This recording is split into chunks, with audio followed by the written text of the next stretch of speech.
আসসালামু আলাইকুম ভিউয়ার্স, আশা করি আল্লাহর রহমতে আপনারা সবাই ভালো আছেন। আপনাদের দোয়ায় আমিও ভালো আছি। আবারও নতুন একটা ভিডিও নিয়ে হাজির হলাম। এখন যে ঠান্ডার সময় মুরগির খামারের পর্দা ব্যবস্থাপনা খুবই গুরুত্বপূর্ণ। এজন্য অনেকে পুরু কাপড় ব্যবহার করে, যেগুলো বাতাস একেবারেই ঢুকতে পারে না। কোনো রকম খামারে গ্যাস হলে বাইরে বেরোতে পারে না। আর আমার খামারে এই যে পর্দাটা দেখছেন, এটা হলো পলিস্টার কাপড়। এখানে বাতাস ঢুকতে পারবে না, কিন্তু গ্যাস বেরিয়ে যেতে পারবে। আর এটা খুবই টেকসই পলিস্টার।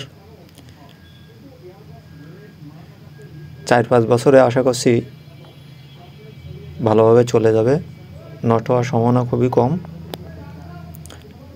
কাপড়টা খুবই ভালো মানের।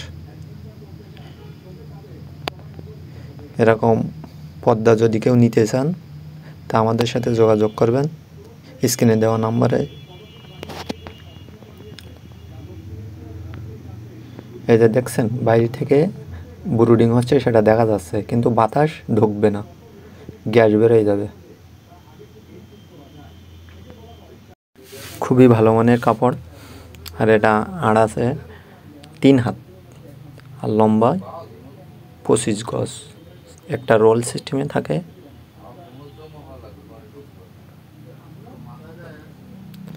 আপনারা যদি কেউ নিতে চান তা যোগাযোগ করবেন। এটা আমার খামারে লাগাইছি একদম একসাথে, মানে খামারের মুখ থেকে ধরে একদম টোটালি এক, কোনো কাটা সিস্টেমে না। এই যে আপনারা সামনেতে দেখাচ্ছি আমি।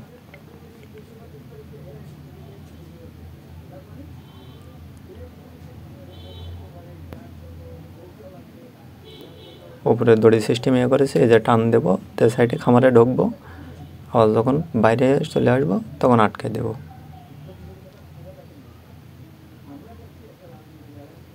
এই তো আজকে এটুকুই ছিল। আসসালামু আলাইকুম।